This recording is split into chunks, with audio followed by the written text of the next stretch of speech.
I'm Ed Ptaszek, and I just want to say thank you and welcome. If you're just joining us, I'm Ed Ptaszek, Executive Director with New Jersey LCV. If you could please take a moment to update your name, so when you're asking questions in the Q&A, we know who it's coming from, and we can appropriately refer to you. You can do that using the three dots at the bottom of the screen, and then selecting rename, or just if you see your picture, you can also click on the image at the top and say rename as well. So just want to say good evening and welcome. Again, my name is Ed Ptaszek, and I'm Executive Director of New Jersey LCV, which is the New Jersey League of Conservation Voters. Tonight's webinar is being co-hosted by New Jersey LCV and the New Jersey chapter of the Sierra Club, who you're going to hear from in a moment. New Jersey LCV is a statewide political voice for the environment, and we advocate for clean air, clean water, and equitable open spaces, regardless of your zip code. Before we begin, we want to do some housekeeping. This meeting is being recorded and it'll be uploaded to the New Jersey LCV YouTube channel for later viewing. As we are speaking, you're going to be welcome to put questions into the Q&A, and that's the box at the bottom of your screen. You just click the little buttons. We're going to be monitoring the Q&A and asking your questions later in the webinar. So again, if you could change your name, that'd be great.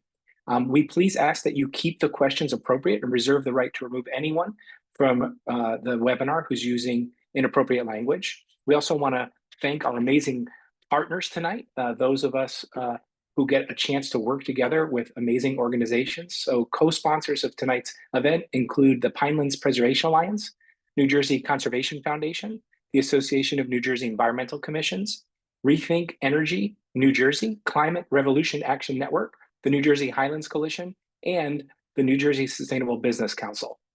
Here at New Jersey LCV, and the New Jersey chapter of the Sierra Club, we know that climate change is not only an environmental crisis, but it's also a public health crisis. For far too long, we've lived and had all kinds of pollution in our communities, and many of our overburdened communities have been forced to breathe dirty air from fossil fuel generation. And this is leading to air quality and public health challenges, which you're going to hear more about tonight, as well as problems associated with flooding, extreme heat, and many more. Also, our lowest income neighbors are often the most energy burdened, which means on average, they're paying a greater percentage of their income on energy bills. Utility bills are going up. And as you might be aware, just last week, the state approved a double-digit increase on natural gas prices as we go into winter. With dirty oil and gas providing the majority of our energy, when methane gas prices go up, so do our electric bills. Locally produced energy that's clean not only provides good union jobs, but it also provides energy independence, which is going to help to lower energy costs during times of global insecurity, like the war in Ukraine. And we're going to talk about that a little bit too. That's why we're happy to bring together experts tonight for you to learn more about the public health, justice, and climate effects of transitioning to 100% clean electricity sources and what you can do to help get this legislation and make this a reality in New Jersey. So first, I'm going to introduce some of the speakers. Anjuli Ramos-Busot is the state director of the New Jersey chapter of the Sierra Club. Unfortunately, she's unable to join us today, but I want to thank Anjuli and the New Jersey Sierra Club for co-hosting tonight and their wonderful members and the work that they do. Sharonda Allen holds a master's degree in public administration. She's a member of the New Jersey Progressive Equitable Energy Coalition. She's also a founder of the nonprofit called Operation Grow. She is also the Tri-County Sustainability Environmental Justice Co-Chair. She's the chapter co-chair of the Greater New Jersey Gateway Climate Reality Project, a Rutgers environmental steward, and an infrastructure champion, a New Jersey Audubon teacher of ecology, and a distinguished public speaker. So thank you for being here. Assemblywoman Tennille Mccoy is joining us as well. She's a freshman legislator representing the 14th District of New Jersey, including Middlesex and Mercer counties. She earned a BS in public administration from Virginia State University and a master's in labor and employment relations from Rutgers University, as well as an MBA from the New York NYU Stern School of Business and the London School of Economics in Paris. Assemblywoman McCoy serves on the Appropriations, State and Local Government, and Telecommunications and Utilities Committees. So you're going to be hearing from each of these distinguished speakers shortly. But first, I just want to set the stage for what 100% clean electricity by 2035 is, and why it's so important, and what it means for costs for families and businesses. So if we can go to the next slide. So why we're here today. Currently, New Jersey is under what we would consider an executive order, which requires us to get 100% of our clean energy from, 100% of our electricity from clean energy sources by 2035. But as we all know, governors change. As we know with the President of the United States, changes come. And with them, when a new administration comes in, state goals that are set by executive order can be changed as well. So we're seeking, and we need your help, to get 100% clean electricity by 2035 passed through the New Jersey legislature and onto the governor's desk and signed into law before he leaves office in January of 2026. The legislation itself is very forward-looking and very strict in its definition for what it considers clean. Clean energy in the 100% clean electricity by 2035 legislation means that there will be no co-pollutants. So as we know, whenever combusting any material, with it comes byproducts. And those byproducts can often have very, very negative health implications. So that would mean in New Jersey, if we were to move to 100% clean electricity under the strong definition in this 100% legislation, that incinerators, which currently count as renewable energy in New Jersey, would not meet the definition of clean energy. And that's really important for communities, as we're going to hear in a little bit, that are overburdened. The New Jersey Governor Phil Murphy signed Executive Order 315, which I referenced, setting the state's goal, and that's what all the departments are moving towards, for 100% clean electricity by 2035. And again, we want to make sure we get that into legislation to make it the law of the land that cannot be changed in the future by a future gubernatorial administration. So if we go to the next slide, I guess I mentioned that picture was the governor announcing that Executive Order 315 at Rutgers University. Right now, just to get a sense of sort of how it works across the state, New Jersey has a piece of legislation which was called the Clean Energy Act of 2018. And what it did is it required the state to get 50% of its electricity from Class 1 renewable sources like solar and wind by 2030.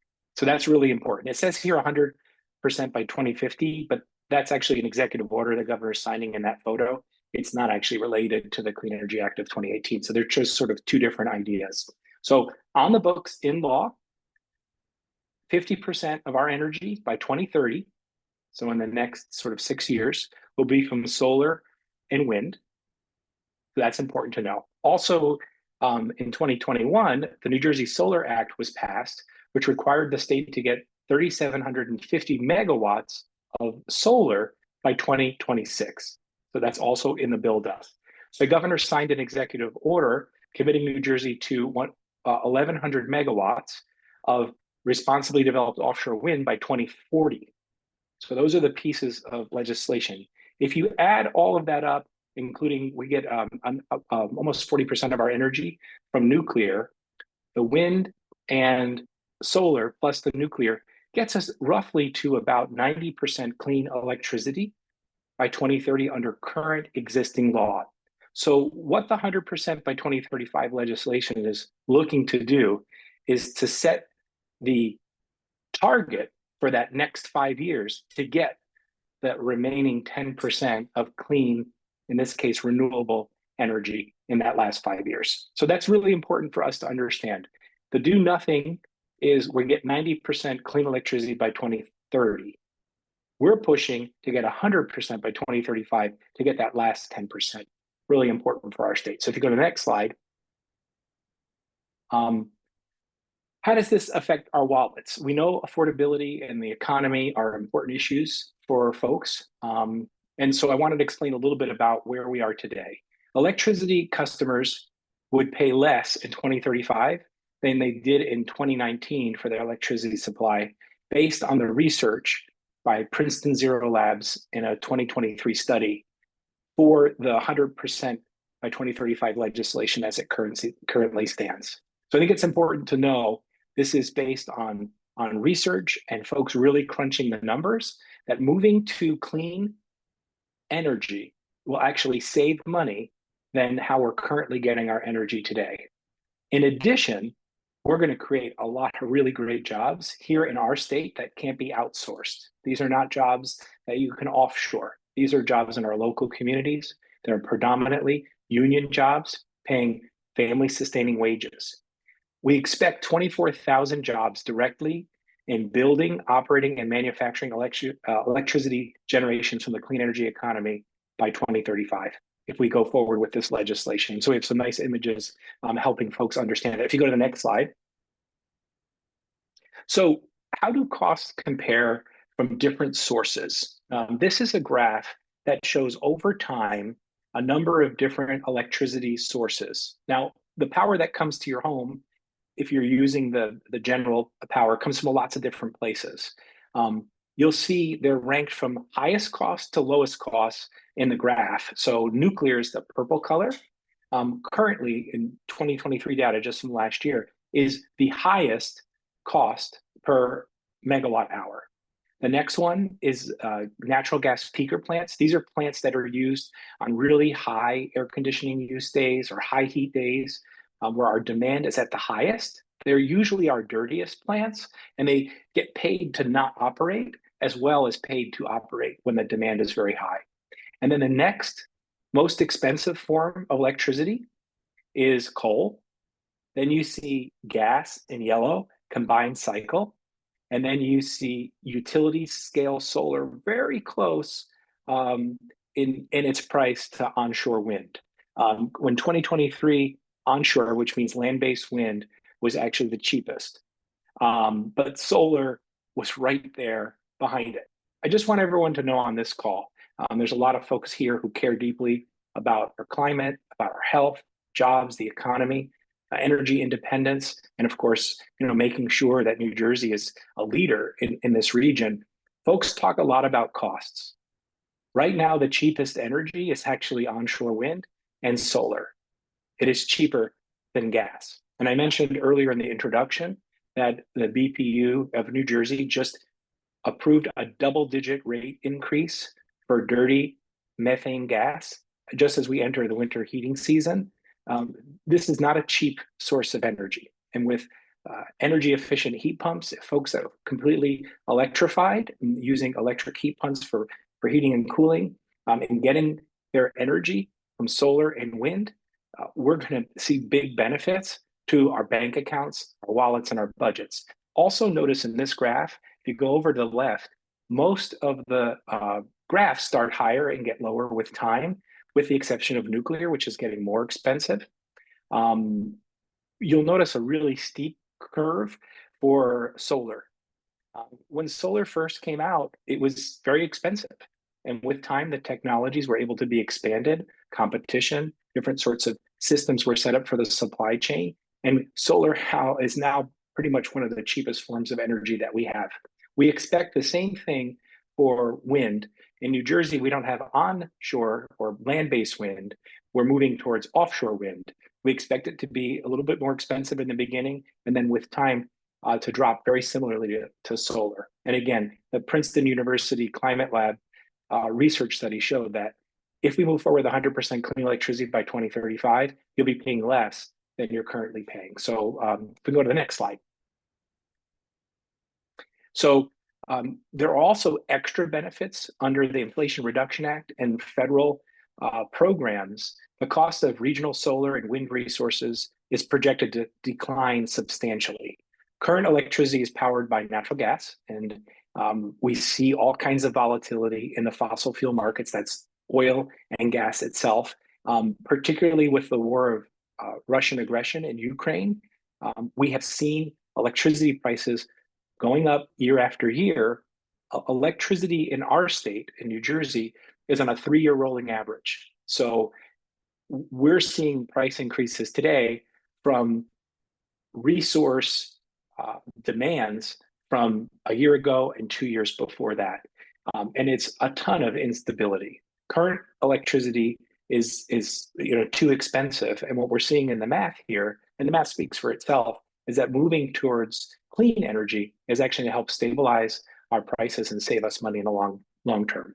Consumers paying will also need to be paying for the costs of infrastructure resilience to withstand climate change. This is what we would call like a hidden cost, or a cost that is not directly associated with the energy that you receive.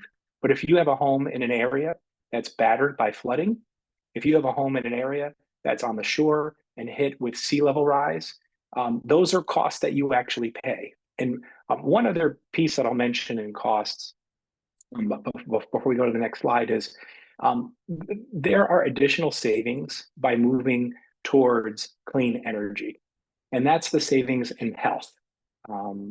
There's a study out of New York City that if they electrify one bus in the city, folks actually save $500,000 for that one bus being electrified over its dirty diesel counterpart on health costs. So that means less money on asthma inhalers, less money on ER visits because folks are having trouble breathing, less money on doctor's visits. And those are real costs that families and companies are paying that they wouldn't need to pay if our air was cleaner. So there's just tremendous impacts that help us save money in the long run by moving to clean alternatives from the oil and gas that is currently driving a lot of the costs in our state, but also like health and also the bills, but also fueling climate change and other concerns as we've kind of talked about. So if we go to the next slide, take a peek at that. We are in a grid. The whole region, in the previous picture sort of highlighted that, we share energy resources. And this is great because if there's colder weather patterns in different places or hotter weather patterns in different places, they can move the energy around, and that's great. But PJM, right now, the capacity is hitting record highs. So we're seeing pressure as well with increased demand, electrification of vehicles, homes, et cetera. We're going to need to have more energy online in a stronger grid. So again, federal investments, tax credit, that's going to help reduce the upfront costs of moving towards solar and wind. That's a 30% production tax credit is already taking shape. And that's if the resource can produce 10 years of carbon-free resources. And then additionally, there's a benefit of up to $15 per megawatt to support the operation of existing nuclear plants from 2024 to 2032, which also saves New Jersey ratepayers $300 million annually in our ZEC payments. That stands for zero emission credits. This was a piece of legislation that was signed into law to ensure that the nuclear power plants that New Jersey has, and New Jersey produce roughly about 40% of our energy, can stay online. Those have been transitioned to tax credits at the federal level. So again, if you have questions about anything that's being covered today, please click on the Q&A and type those in there. That'd be awesome. And if we go to the next slide. So we're seeing a lot of job growth in these areas of clean energy. It's actually the fastest growing sector of our economy. Estimates are that 30,000 in-state jobs will be created under the 100% clean energy standard bill by 2035. And that's a 600% increase in today's jobs in the solar industry alone. So that's awesome. I mentioned it's the fastest growing sector in our economy, is the green economy. 300,000 plus job growth by 2032 is expected. Not only renewables, but the grid will also need to be upgraded and strengthened and expanded in some ways to carry, not expanded physically necessarily, but the lines will be needed placed to carry more electricity as we're using more. And that's infrastructure, which is also jobs. These are construction jobs. These are professional services. So engineers and architects, as well as trades workers in labor, utilities workers, people that are using transportation, and of course they're eating, all kinds of benefits to the local economy. So let's get to the next slide there. And I'm going to pass it over to my dear colleague, Sharonda Allen, from New Jersey Progressive Equitable Energy Coalition, to talk a little bit about what clean energy means to communities and, from her experience. So Sharonda, thanks so much for being here. Thank you so much, Ed. Hello, everyone in our listening audience here in the webinar. Thank you so much for coming to learn more and to get information about the efforts that we need to make toward clean, renewable, sustainable energy in the state of New Jersey. Next slide, please. So, as we look at the public health and community impacts of air pollution and the fact that we need to be looking more toward cleaner sources of energy, this map indicates some of the facilities that are designated by the New Jersey Department of Environmental Protection, which we know as the NJDEP, that have illustrated these facilities with permits that allow activities that pollute the air. The blue spots are major sources of air pollution. The red are sludge facilities. The orange are transfer stations, and the black squares indicate scrap metal facilities. So, as many of you might know, all of these particular activities create air pollution, particulate matter, toxic fumes, noxious fumes. This map illustrates dense clusters of sources of air pollution in the vicinity of Newark Airport that clearly define what an overburdened community is. This is simply one example of how an environmental justice community map looks. And what we have to understand about these maps is that this is just one example. And of course, there are other areas of Newark and other environmental justice overburdened frontline communities that have just as bad facilities and conditions. Next slide, please. So on this particular slide, when we look at the public health and community impacts of air quality, one thing that we know is that 1 in 4 children in Newark have asthma, and it results in 100 asthma deaths per year. These statistics are disproportionately affecting minority groups in urban areas. As this New Jersey League of Conservation Voters post says here, New Jersey kids deserve to breathe clean air. Let's put an end to dirty fossil fuels causing asthma. Asthma rates in Newark, New Jersey are 3 times the state average. And they are the leading cause of absenteeism for Newark's school-age children. Next slide, please. So when we look at public health and community impacts as far as flooding is concerned, we look at this image here, and it says here, thousands of New Jersey flood victims left in limbo with few options. Well, when hunker down isn't an option, the 2021 Atlantic hurricane season showed how low-income communities face the highest risks. It's difficult to hunker down when everything is flooding out and mobility is an issue and you can't really go someplace else and go to your other home or even to higher grounds, because many of the overburdened communities and low-income communities have been specifically and deliberately placed where they are so that they end up being subjected to flooding and other hazards. Of course, here it also talks about Hurricane Ida, where 4 residents in Oakwood apartment complex in Elizabeth lost their lives in fatal flooding. Folks, we have to do something about these impacts.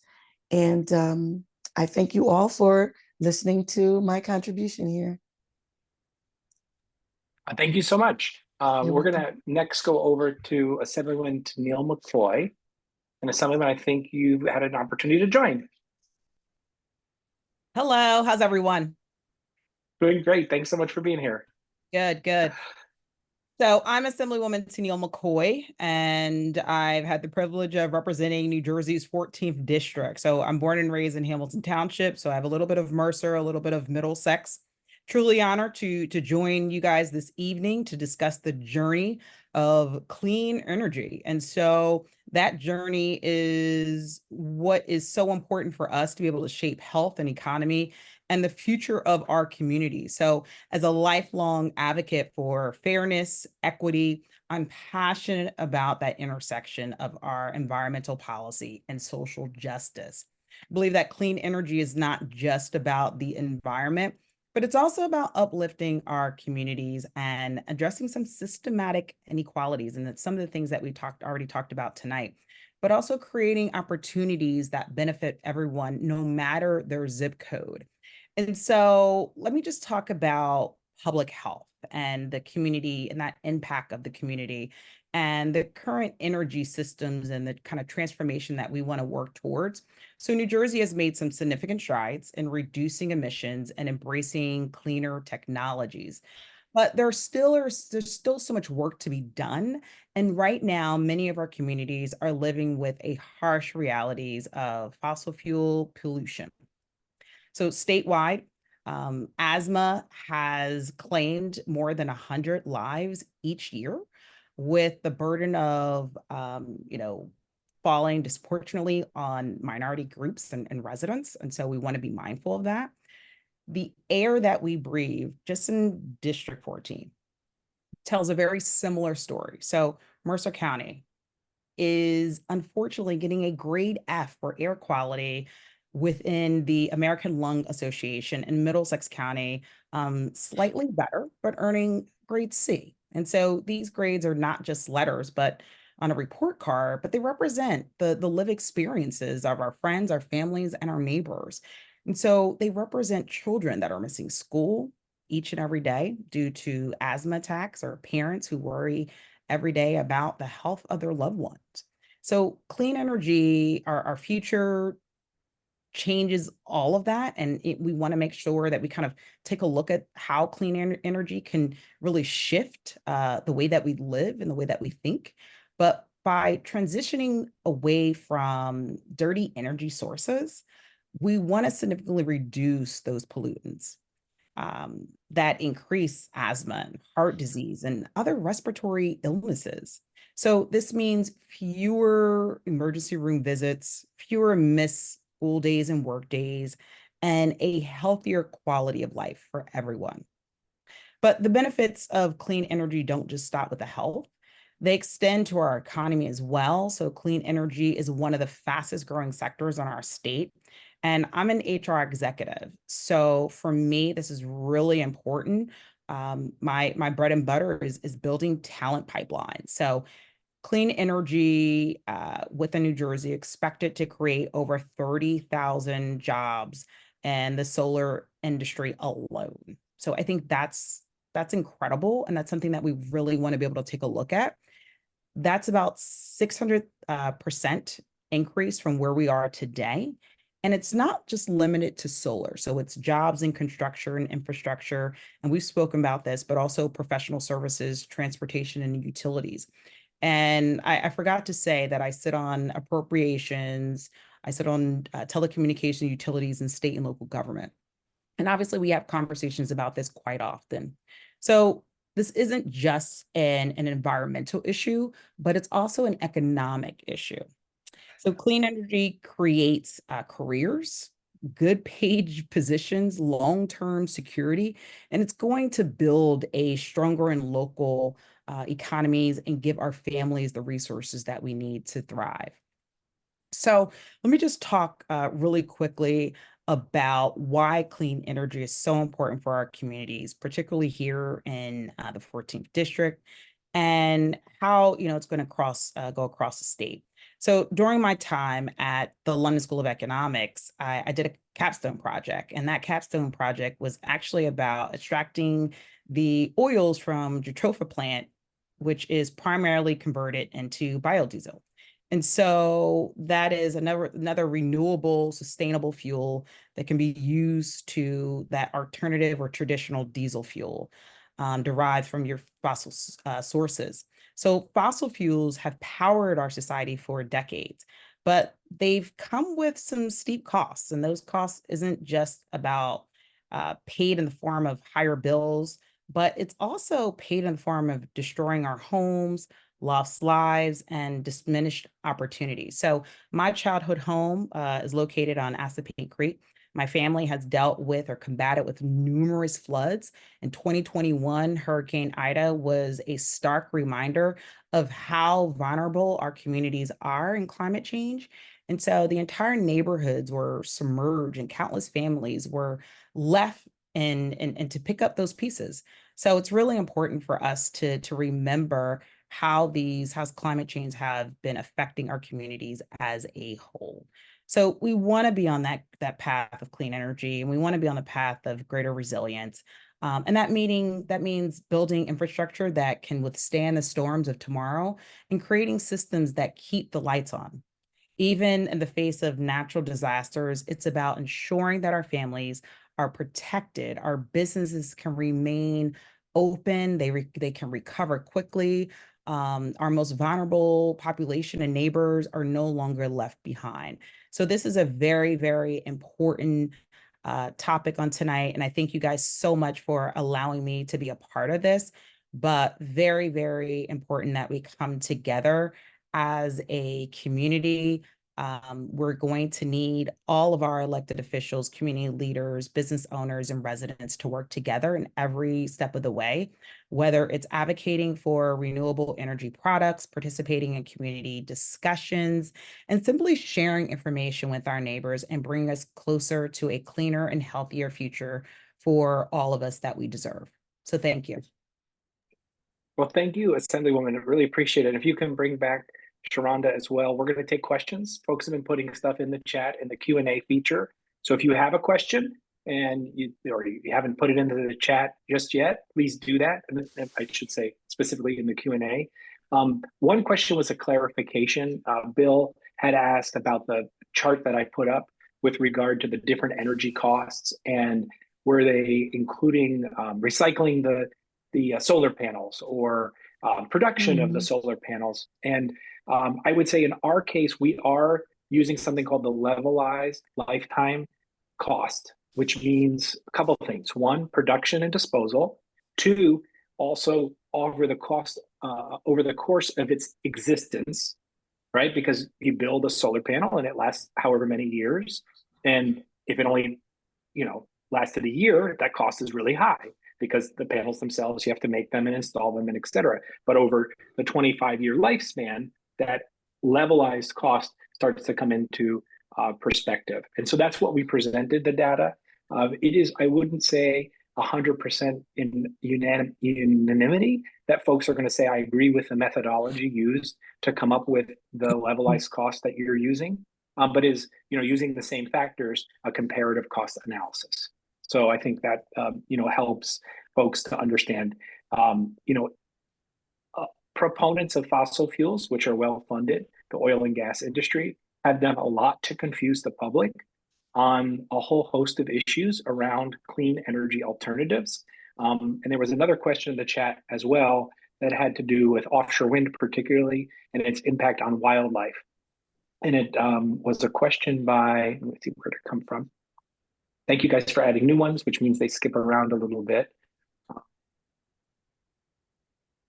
But there was one with regard to wildlife impacts. We work closely with National Wildlife Federation and New Jersey Audubon in ensuring that offshore wind is responsibly developed and environmentally friendly. Often we hear things like, it kills birds. So I think it's important to say, yeah, birds can be killed with wind. I think it's roughly 1 million a year, which sounds horrendous. But I did look up some stuff while the Assemblywoman was speaking. I'm sorry if that's disrespectful, but I wanted to get back to some facts. And other things that kill birds, windows on buildings kill 599 million birds each year. Cats kill 2.5 billion with a B birds every year.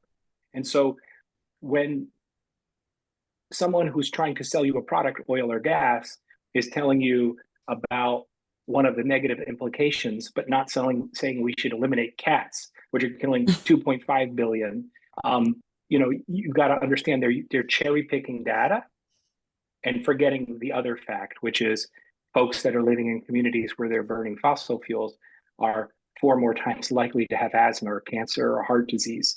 I mean, these are real impacts. People that are taking medications or not able to spend time with their family anymore because they died.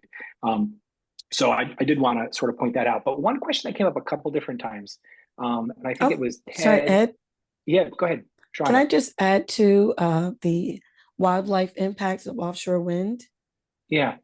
Okay, so I wanted to let you all know that not just looking up, but also doing deeper research. I had the KidWin training last year, and I also, during the last school year, I served as an offshore wind educational leader with KidWind, and I was able to work with the young people with doing this research. And some of the things that we found, of course, that it's not a consistent problem, but during construction, there may be noise or impacts, with the wildlife under the water, submarine, but there are different technologies and techniques that help to reduce the impact on the wildlife, such as the bubble curtains or bubble walls that insulate the sounds, and it doesn't interfere too much with the marine mammals and their sonar communication. So it's not that it's just happening and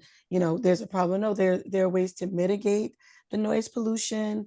And also when it comes to the wind turbines with birds, the wind turbines don't injure birds as much, just like Ed said, as glass in buildings.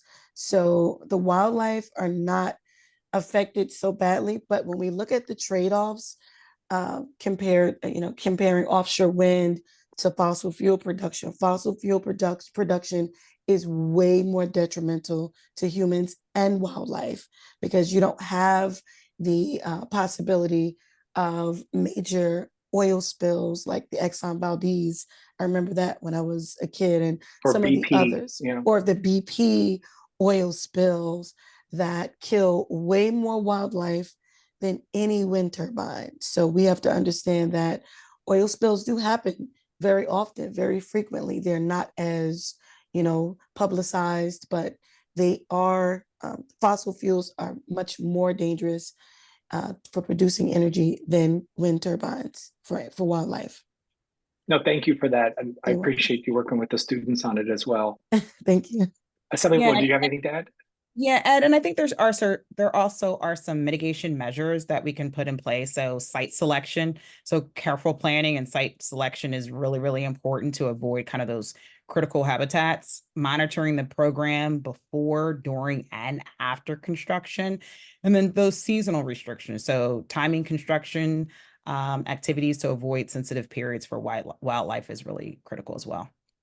And we work really closely with folks that do on-the-ground environmental work, like I mentioned, New Jersey Audubon and National Wildlife Federation and others, to help make sure that the construction's happening in times when the migratory species, particularly marine mammals, are not going through those areas. And we know that through science and tracking. Actually, Rutgers has indicated that the New Jersey coast, the ocean off the New Jersey coast, is the most well-monitored in the world.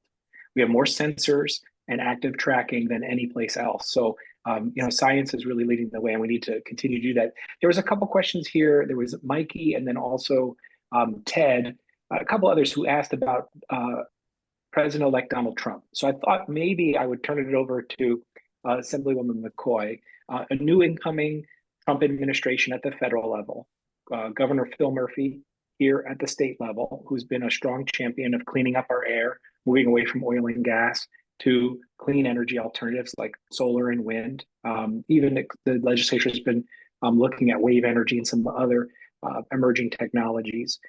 What do you anticipate in this area as far as opportunities or challenges from the incoming Trump administration, given it was just a blink 4 years ago where he was in office previously? And I have some thoughts I can share just from those past experiences that I think folks on this call should be aware of, what we're gearing up for. I think most importantly, we have to be able to work with our counterparts as much as we can It's going to be really important for us on the ground to understand that we need to be able to invest in those technologies and strategies as a whole, to make sure that we're moving New Jersey forward. And I think it's critically important to understand when we're talking about converting waste materials into energy and reducing landfills, it's going to be important that we kind of look towards generating clean energy, making sure that we're contributing to improving the quality of life for everyone as a whole. But it's going to be that conversation and educating everyone on the ground of what needs to be done and how we move forward, and really looking at the factual numbers and where we are at our current state. And I think Bob asked this as well in the Q&A. Again, if you have a question, you can add it. Should we expect the 30% incentives for solar or wind to go away? And what would that mean for the market? And I guess no one will know. We'll have to see what actually happens. I think Donald Trump has a tendency to say one thing and then do something else. There's a lot of bluster, but we also know from his previous work as president, he did take a lot of those words into action. And the nice thing about the separation of powers and also states' rights, we are the United States of America. We're a republic. We're a whole bunch of states that come together, and states have independent authority on a whole host of issues. And I think from our perspective at New Jersey LCV, what we want to do is ensure that Governor Murphy and the legislature continue to take steps forward that are in the best interest of all New Jerseyans. And we mentioned, for us, no matter where you live, you have a right to breathe clean air. We don't want our water to be polluted. Fossil fuels, oil and gas, cars, trucks, buses, are all contributed to pollution in our air that comes down in the rain and makes its way into our water supply. And we can do something about that at the state level, regardless, although we would prefer, as the Assemblywoman said, a much more diplomatic way. We want to work together with the administration. We would prefer that to be a partnership between the federal government and states, but we also know that the state can do a lot, and it can do better. We can have cleaner air than surrounding states if we have laws that require polluters to reduce their pollution or not produce as much. And so New Jersey's leading the way with environmental justice legislation.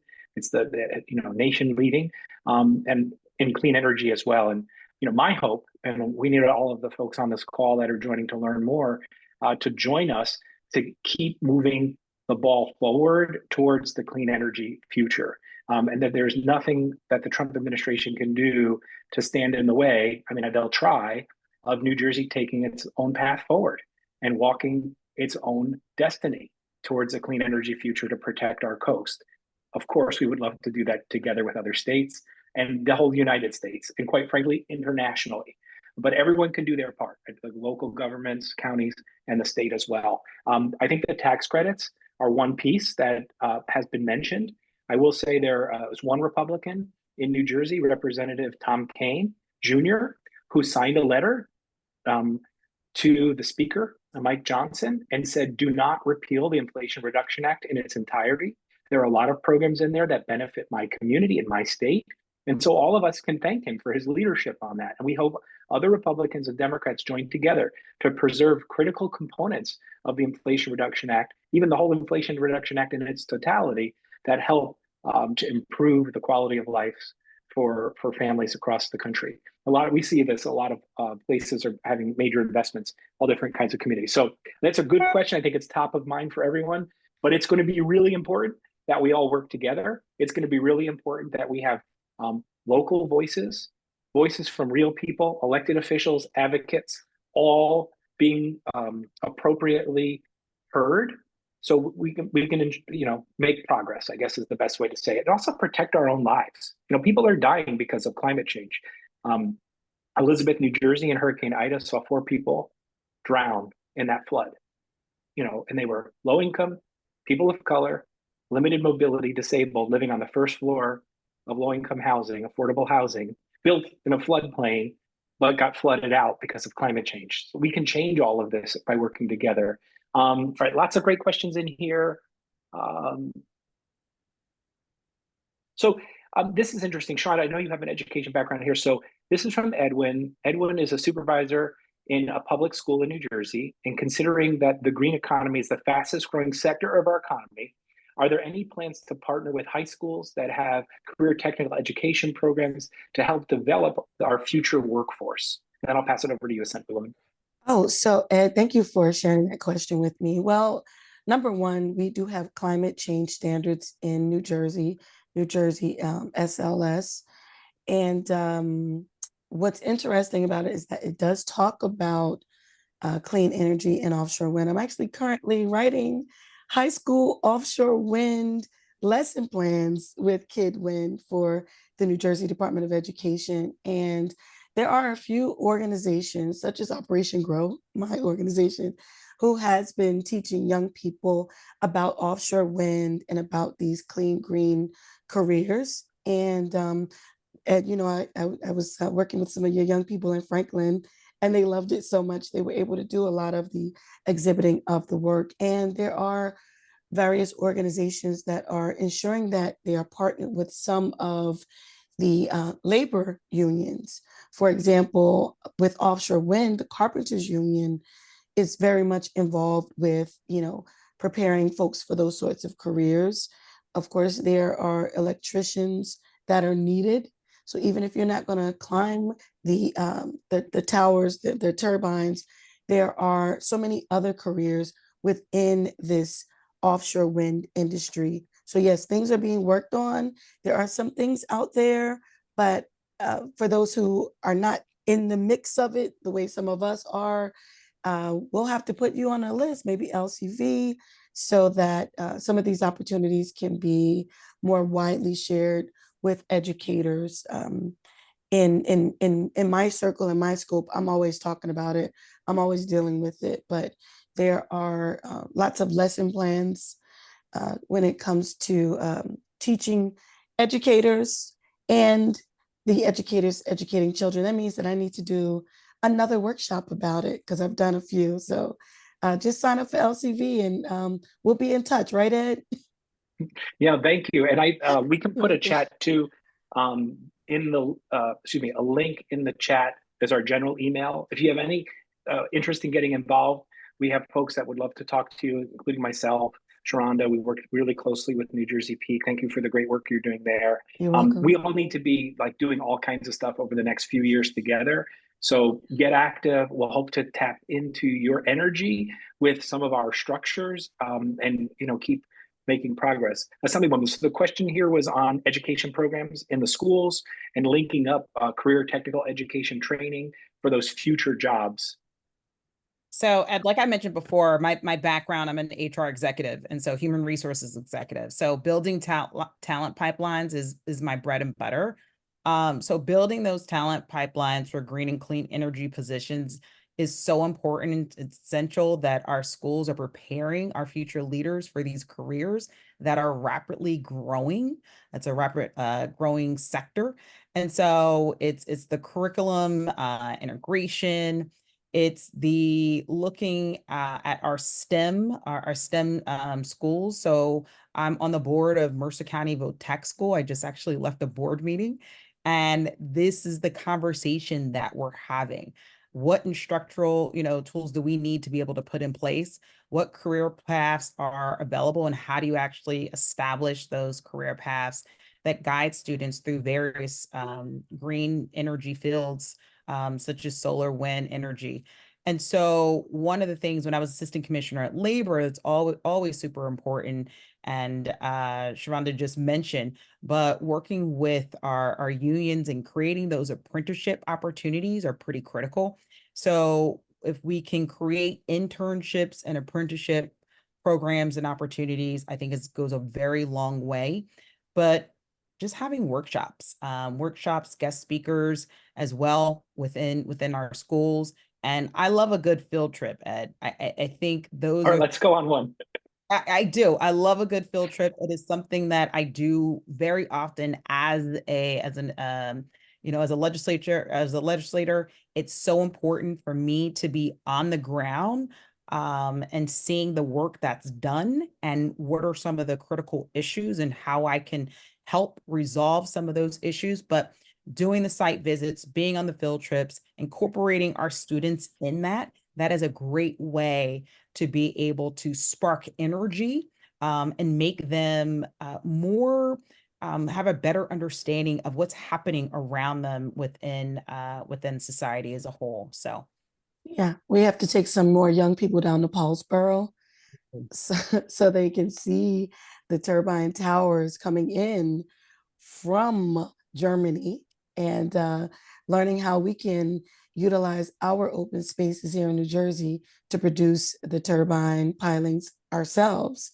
and for them to actually experience that technology. So I thank you, Assemblywoman, for being so much, so invested in this because as I mentioned, I've been doing some of this work, but we need more coalitions to share with more educators. And again, bringing it to the young people and letting them go to these places and have these experiences. And we have colleges that have wind institutes, such as Kane University, Rowan. Who am I forgetting, y'all? Is it NJIT as well, I think? Stockton. Yes, that's Stockton. That's the main Monmouth. one. I was just Monmouth. Yeah, thank you. I was just down at Time for Turbines number 7, like a few weeks ago or so. So yeah, I'm always in the room. So that's great. And one thing too to mention is New Jersey Environmental Justice Alliance, who wasn't able to make it tonight, but we had invited.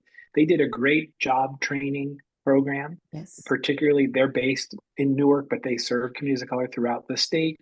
They're a statewide organization and working on that pipeline to train folks for that next sort of emerging field and also get into the apprenticeship programs, et cetera. And we did a previous webinar where we had somebody actually in the field who was an underwater welder, like in scuba gear. And that was really crazy, but also really, making good money in a job and opening up that field. So young in the career, early in the career, but a bright career ahead. And Ed, while you're looking at the questions, I want to just do a little shout out because I saw Tobias Fox as an attendee here. And Tobias Fox runs, he's one of the leaders of Newark Science and Sustainability. And he actually invited me to the Clean Energy Ambassadors Program, which I completed some months back. And they were able to send me to gain hempcrete training. So I did that like September 21st and 22nd. It was really intensive. So along with my clean energy work, I know how to make hempcrete. And so it was, sounds like it was another workshop opportunity. Oh, listen, that's why I said I'm here. What's up? Let's do it. Let's set it up. Get everybody's information. We have a lot of great attendees, amazing questions in the chat. I can tell you we're not going to be able to get to all of them, but do appreciate, I think I'm going to try to get to some wrap-up questions as we round out the hour. First, there was a question in here about the CPACE legislation, which stands for Commercial Property Assessed Clean Energy by Jonathan. And basically, that's a program that currently exists. So we helped advocate for that legislation to be signed into law. It leverages private financing to help folks put on solar panels and also do energy efficiency work and also prepare for be more resilient to climate change. And it's a securitized debt against the assets.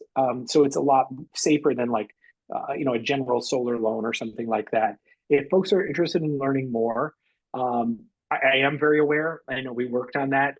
So the question was, are you aware? The answer is yes, but I want more people to be aware because if you work somewhere, you can tell your boss. If you own a place, you can be the boss and do something good. And you could just look up, we put it in the chat, more about CPACE at NJEDA. So thank you, Jonathan, for that question. You don't have to wait for the government. You can do stuff on your own, particularly businesses. Also available, a lot of things in the IRA are available to nonprofits and government entities. They're not just tax credits. They actually are payments to nonprofits because they're non-taxable. They don't pay taxes, so the tax deduction doesn't really help. And I think we round out the last question here with what can everyone here do?